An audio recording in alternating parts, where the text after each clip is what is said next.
नून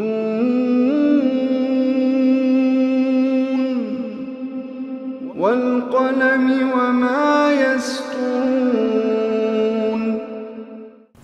नाज़रीन अस्सलामु अलैकुम वरहमतुल्लाहि वबरकातुहू। सीधी बात की ताज़ा तरीन खबरों में आपका इस्तकबाल है।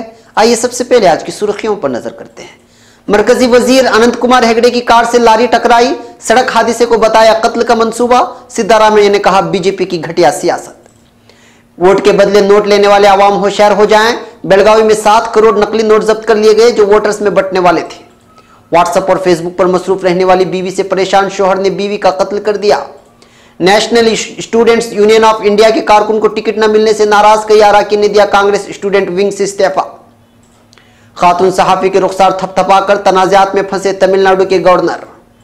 आधार कार्ड डेटा लीक होने से इंतखाबात के नताइज मुतासिर हो सकते हैं, सुप्रीम कोर्ट का बयान। मुंबई सिलसिलावार बम धमाकों के मुलजिम और दाऊद इब्राहिम के करीबी ताहिर मरचटल्ला उर्फ टकला की मौत। कठुआ इज्तिमाई रेप मामले में मीडिया घरानों पर 10 लाख रुपए का जुर्माना। मनमोहन का मोदी पर निशाना, मेरी खामोशी का मजाक उड़ाते थे, अब खुद भी बोले। रोहिंग्या मुहाजिरीन के लिए हुकूमत का इंतजाम नाकाबिल इत्मीनान, मिली तंजीमों से है कौवी इम्कान। 3 चेहरों वाले जेरूम हामून से मिलिए, यहां है तफसीलात। अमेरिका में मुसाफिर तैयारी के दौरान परवाज इंजन फट गए, 1 मुसाफिर हलाक, 7 जख्मी। सऊदी अरब शाम में अपनी फौज भेजने के लिए तैयार है, आदिल अल जुबैर का बयान। फिलिस्तीन में यहूदियों की तादाद 65 लाख से तजावुज कर गई। अफगानिस्तान सिक्योरिटी फोर्स और तालिबान के दरमियान झड़पें और बम धमाका, 8 जंगजू और 3 सिक्योरिटी एहलकार हलाक, मुतअद्दिद जख्मी। नाज़रीन अस्सलामु अलैकुम वरहमतुल्लाहि वबरकातुहू। सीधी बात की ताज़ा तरीन खबरों में आपका इस्तकबाल है। मैं अंसार अजीज नदवी आज की खबरों की तफसीलात के साथ आपकी खिदमत में हाजिर हूँ। आइए खबरों की तफसीलात पर नजर करते हैं। पहली खबर सिरसी से है। मुस्लिम मुखालिफ बयानात से अपनी पहचान बनाने वाले मरकजी वजीर अनंत कुमार हेगड़े की कार कल रात सिरसी से बेंगलुरु जाने के दौरान एक सड़क हादसे का शिकार हो गई है, मगर हेगड़े की जानिब से सड़क हादसे की तस्वीर ट्विटर में पोस्ट करके कत्ल की साजिश बताए जाने पर अब कर्नाटक में सियासी गहमा गहमी शुरू हो गई है। इतलात के मुताबिक कल रात आनंद कुमार सिरसी से बेंगलुरु की जानिब रवाना हुए। रात देर गए हावेरी के हलगिरी के करीब पीछे से आ रही एक लारी के कार से टकरा जाने के बाद दीगर सवारियों से भी बेकाबू होकर लारी टकरा गई। इसी बात को लेकर हेगड़े ने बयान दिया है कि एक तरफ खड़ी कार इसकी कार का इंतजार करते हुए टकराने की कोशिश की थी, मगर हेगड़े के कार का ड्राइवर तेज रफ्तारी से कार को आगे बढ़ाने की वजह से पुलिस और दूसरे कार से लारी जा टकराई। लारी ड्राइवर की शनाख्त नासिर की हैसियत से कर ली गई है। अनंत कुमार हेगड़े की ट्वीट के बाद एमपी प्रताप सिन्हा ने ट्वीट करते हुए कांग्रेस को आड़े हाथों लिया था और कहा था कि अगर हिम्मत हो तो सियासी मुकाबला करें, अगर इस तरह जान से मारने की कोशिश करेंगे तो फिर हम भी ऐसे कर सकते हैं और कोई बचाने वाला नहीं होगा। इसका जवाब देते हुए मैसूर में सीएम सिद्धारामैया ने कहा कि मामूली सड़क हादसे को कत्ल की साजिश कहकर सियासत करने वाले लोगों की ज़हनियत का अंदाजा होता है कि वो कितनी घटिया मुजरिमाना सोच रखते हैं। उन्होंने बीजेपी पार्टी पर निशाना साधते हुए कहा, यह जराइम पेशा अफराद की पार्टी है जो घटिया सियासत कर रही है। सड़क हादसे तेज रफ्तार या फिर दीगर वजूहात की बिना पर पेश आते हैं, इस पर कंट्रोल करने की जरूरत है। उन्होंने मजीद कहा कि मैं एक सेकुलर हिंदू हूं तो वो लोग कट्टर हिंदू हैं और मैं हेगड़े से कई ज्यादा बेहतर हूं। अब खबर बेलगावी से। कर्नाटक में जिस तेजी के साथ इंतखाबात की तारीख करीब आती जा रही है, इसी तरह अलग अलग नौयतों की खबर मौसूल हो रही है और अब वोट के बदले नोट लेने वाले आवाम को भी होशियार हो जाना चाहिए, क्योंकि बेलगावी पुलिस ने कल एक शख्स को गिरफ्तार करते हुए उसके पास मौजूद 7 करोड़ रुपयों के नकली नोट जब्त किए हैं। मुलजिम की शनाख्त अजीत कुमार नेडोनी मुकीम विजयपुरा की हैसियत से कर ली गई है। एपीएमसी के पुलिस एहलकारों ने छापामार कार्रवाई करते हुए 500 के जुमला 25,300 नोट और 2000 के 29,300 नोट जब्त किए हैं। ये सब के सब एक मखसूस पार्टी के हामियों में बंटने वाले थे। अब खबर गुड़गांव से। दिन रात बच्चों और शोहर की परवाह किए बगैर व्हाट्सएप, फेसबुक समेत सोशल मीडिया पर मसरूफ रहना एक 32 साल खातून के लिए बड़ा महंगा पड़ा। इस तरह की लापरवाही से परेशान शोहर ने रात में बीवी का गला दबाकर कत्ल कर दिया है। महलूक औरत की शनाख्त लक्ष्मी की हैसियत से कर ली गई है। मुलजिम शोहर हरिओम और लक्ष्मी गुड़गांव के सेक्टर 92 के एक अपार्टमेंट में मुकीम थे। हरिओम ने बताया कि लक्ष्मी की मर्जी के मुताबिक महंगा फोन जब खरीद कर दिया गया तो उसके बाद से उसमें तब्दीली आनी शुरू हो गई। बच्चों और शोहर की परवाह किए बगैर वो हमेशा अपने फोन में मगन रहने लगी। इस बीच बीवी के साथ किसी और का ताल्लुक होने का शिबा भी होने लगा, जिसकी वजह से उसका गला दबाकर कत्ल कर दिया। ये मुल्जिम हरिओम ने बयान दिया है। अब खबर मैंगलोर से। कांग्रेस की जानिब इसी की तलबा तंजीम National Students Union of India के लीडर मिथुन राय को मूडबिदरी से टिकट न मिलने से नाराज मज़कूरा तंजीम के 80 अरकान ने रुकनीत से इस्तीफा देने का ऐलान करते हुए इस फैसले पर नाराजगी जताई है।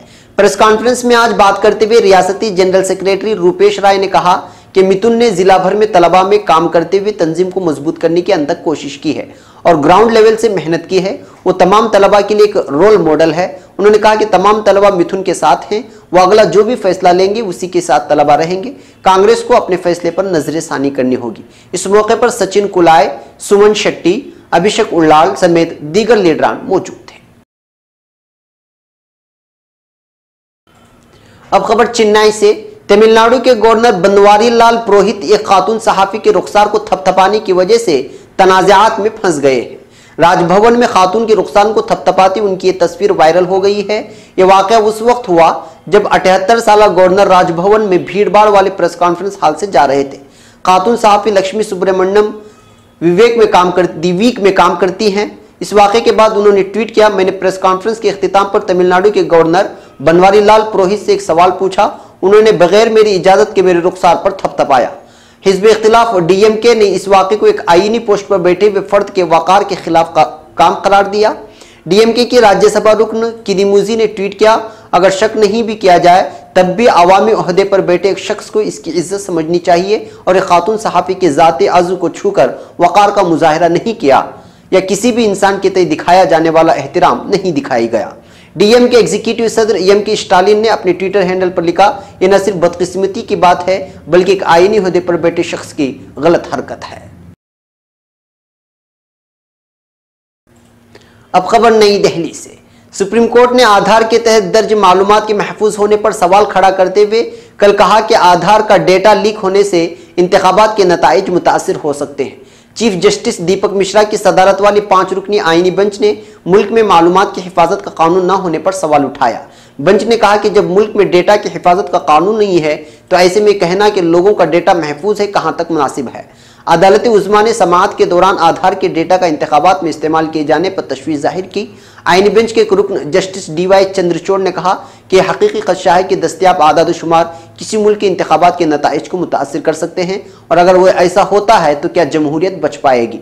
Indian unique identity authority UIADI के वकील ने दलील दी कि टेक्नोलॉजी की तरक्की हो रही है और हिंदुस्तान के पास तकनीकी तरक्की के अपनी हुदूद हैं। इस पर जस्टिस चंद्रचूड़ ने कहा कि इल्म के महदूद होने की वजह से हम हकीकत से आंख मूंद कर नहीं रख सकते, क्योंकि हम ऐसे कानून को लागू करने जा रहे हैं जो मुस्तकबिल को मुतासिर करेगा। अब खबर पूना से। 1993 में सिलसिलावार मुंबई बम धमाकों के मुल्जिम दाऊद इब्राहिम के करीबी ताहिर मर्चटल्ला उर्फ टकला की बुध की सुबह एक अस्पताल में इलाज के दौरान मौत हो गई है। ताहिर को सीने में दर्द की शिकायत के बाद पुणे के येरोडा जेल से अस्पताल में भर्ती कराया गया था। इतलात के मुताबिक 1993 में सिलसिलावार बम धमाके की साजिश रचने और बम प्लांट करने में शामिल रह चुके ताहिर उर्फ टकला की बुध को मौत हो गई। डॉक्टरों के मुताबिक ताहिर को दिल का दौरा पड़ा, जिसके बाद उसकी मौत हो गई। ताहिर को 2007 में गिरफ्तार किया गया था। अब खबर नई दिल्ली से। दिल्ली हाईकोर्ट ने जम्मू कश्मीर के कठुआ में असमत दरी की शिकार बच्ची की शनाख्त जाहिर करने वालों के खिलाफ सख्त मौक़िफ़ इख्तियार किया है और कहा है कि जिस भी मीडिया घराने ने कठुआ इज्तिमाई असमत दरी मुतासिरा की शनाख्त जाहिर की है उनको 10-10 लाख रुपए का जुर्माना देना होगा। उसके अलावा अदालत ने यह भी कहा है कि जो इस मामले में कसूरवार पाया जाएगा उसको 6 माह की कैद की सजा भी हो सकती है। अदालत इस मामले में अगली समाअत 25 अप्रैल को करेगी। अदालत ने कहा है कि इस मामले में जिन लोगों को नोटिस जारी किया गया था वो 10-10 लाख रुपए कोर्ट में जमा कराएं। ये पैसा जम्मू कश्मीर में मुतासिरीन के लिए कायम फंड में मुंतकिल किया जाएगा।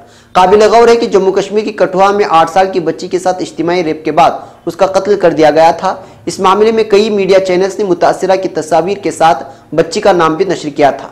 इस पर हाईकोर्ट ने दफा 228 AE की खिलाफ वर्जी करार देते हुए नोटिस जारी किया था।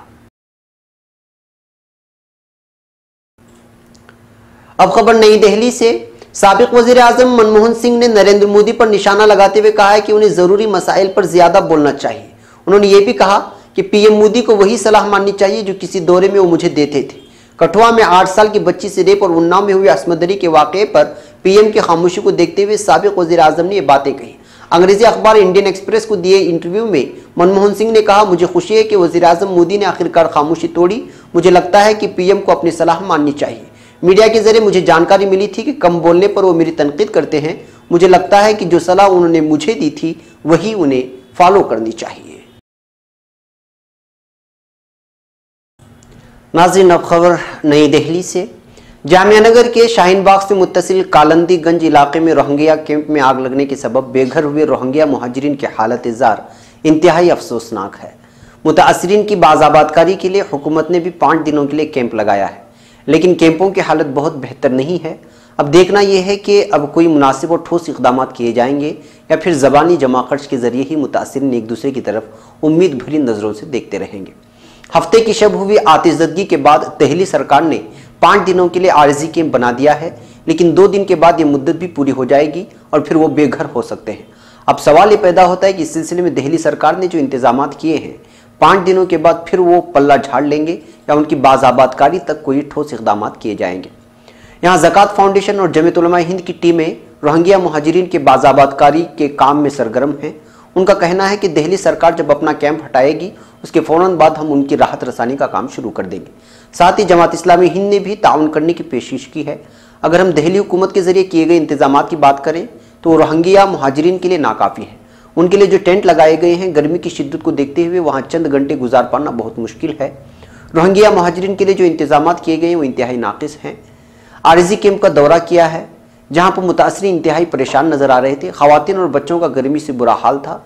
दिल्ली सरकार ने जल बोर्ड का टैंकर, नाश्ते और खाने का इंतजाम किया है, लेकिन रहने के लिए जो बंदोबस्त किए गए हैं वो काबिल इत्मीनान नहीं है।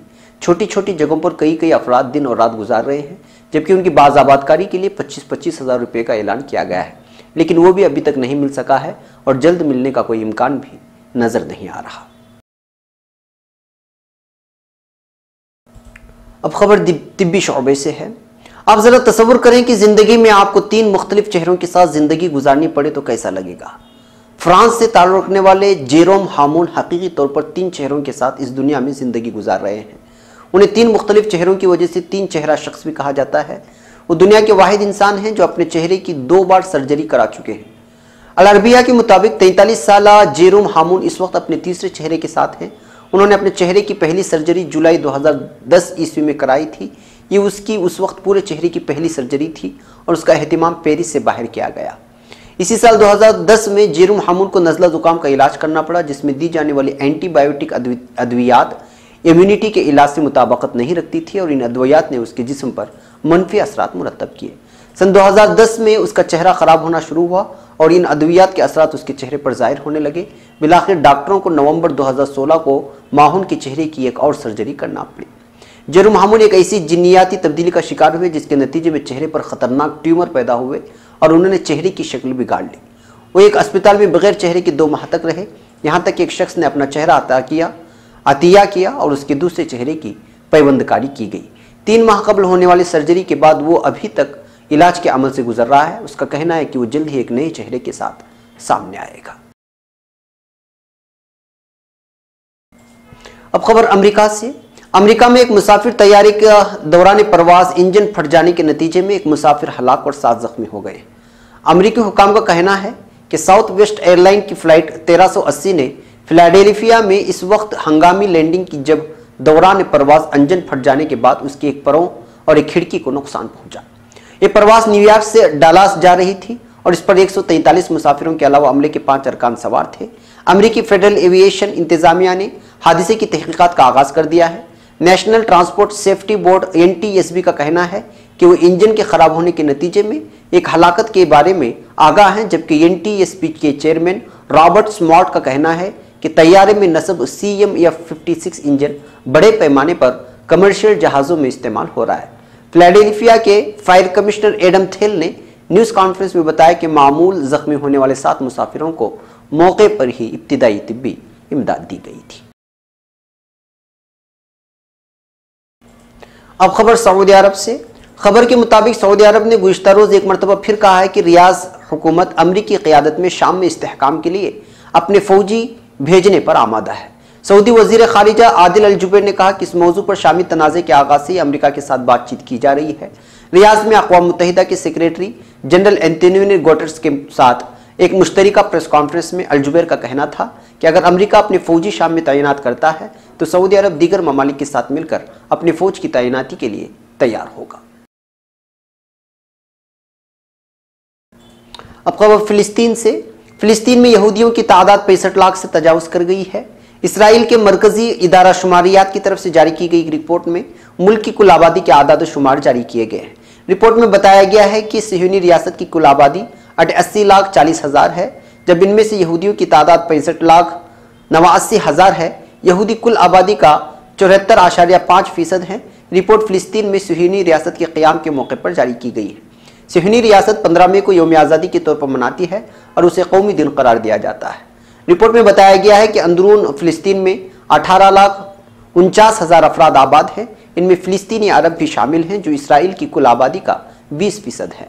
दीगर अक़वाम के बाशिंदों की तादाद 4,40,000 है जो कि कुल आबादी का 4.6% है। आज की आखिरी खबर काबुल से है। अफगानिस्तान सिक्योरिटी फोर्सेस तालिबान के दरमियान झड़पों और बम धमाके के नतीजे में 8 जंगजुओं और 3 सिक्योरिटी एहलकारों समेत 13 अफराद हलाक जबकि मुतादिद अफराद जख्मी हो गए हैं।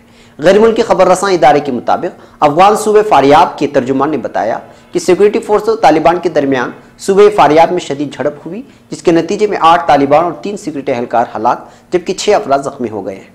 हुकाम का कहना है कि झड़प उस वक्त हुई जब तालिबान के ग्रुप ने अचानक सिक्योरिटी चौकियों पर धावा बोल दिया, जिस पर सिक्योरिटी फोर्सेस ने भी जवाबी कार्रवाई की। दरियासना सूबे कंदहार में एक बम धमाके के नतीजे में एक सीनियर पुलिस ऑफिसर हलाक जबकि 3 जख्मी हो गए हैं। यहाँ दिखाई जा रही तस्वीर ये पुरानी है, इस हादसे से इस तस्वीर का कोई ताल्लुक नहीं है। नाज़रीन, ये थी आज की ताज़ा तरीन खबरें। अगली ताज़ा तरीन खबरों के साथ फिर आपसे मुलाकात होगी। इजाज़त से पहले फिर वही दरख्वास्त कि आप हमारे चैनल को सब्सक्राइब करना हरगिज़ ना भूलें और हमारे वीडियोस को ज़रूर शेयर करें। अस्सलामु अलैकुम व रहमतुल्लाहि व बरकातुहू।